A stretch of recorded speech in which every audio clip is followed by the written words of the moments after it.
Salut tout le monde, j'espère que vous allez bien.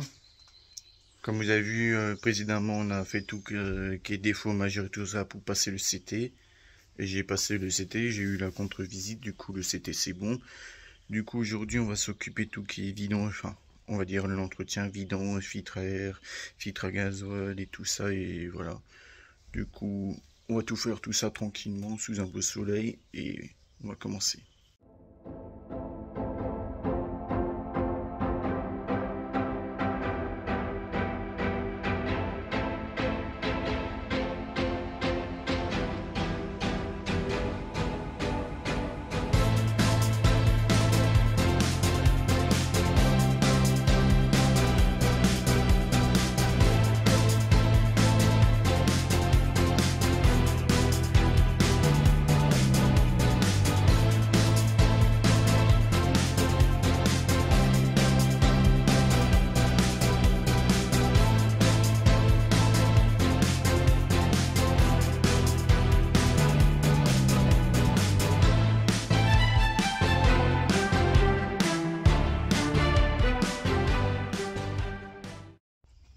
Bon les gars, je suis obligé de faire une vidéo, même si je montre pas toute la globalité que je fais sur la voiture pour la préparation du rallye.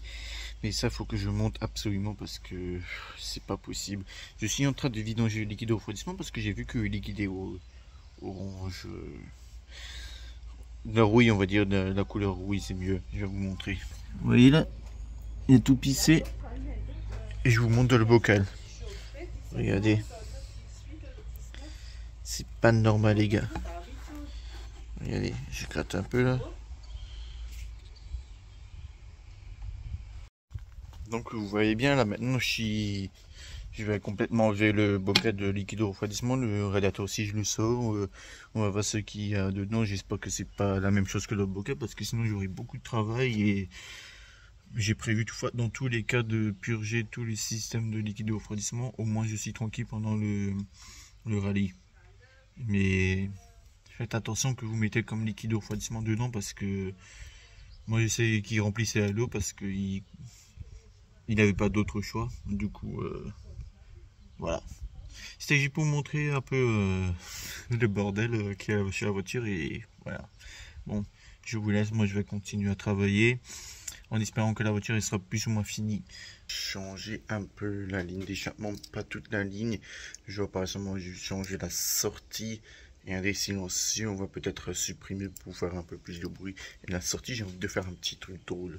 Du coup, je vais vous montrer le bruit d'origine et après une fois qu'on a changé la sortie. Et comme ça, vous pouvez voir la différence aussi un peu. Et je vous emmène faire avec moi une petite vidéo. Comment on va faire ça, on va regarder et on va s'occuper de ça.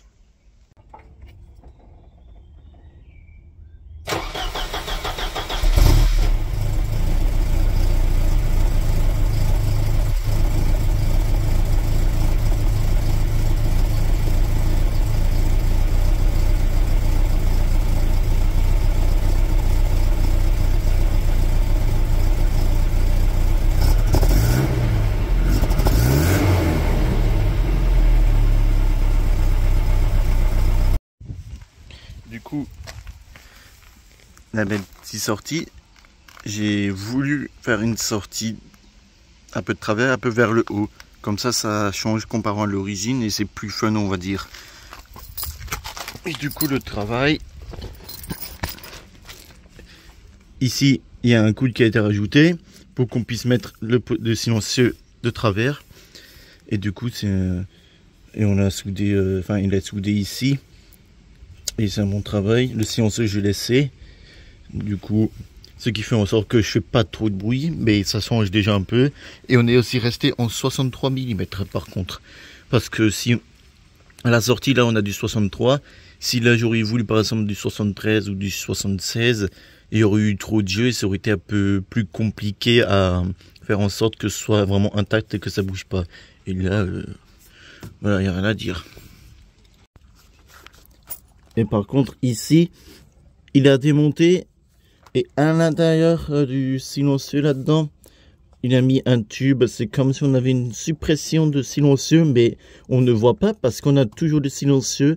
Alors du coup, par exemple, au CT ou les forces de l'ordre, ils pourront pas voir que le silencieux a été supprimé. De toute façon, ils ne savent pas que j'en ai deux. Alors, du coup, mais bon, on a quand même foutu un tube dedans et comme ça, elle fait un peu plus de bruit et franchement, moi je trouve que c'est agréable comme ça en termes de bruit. Et quand je monte un peu dans le régime, il y a des petits pocs légèrement et je trouve ça rigolo et mignon. Du coup, je vais vous mettre un extrait.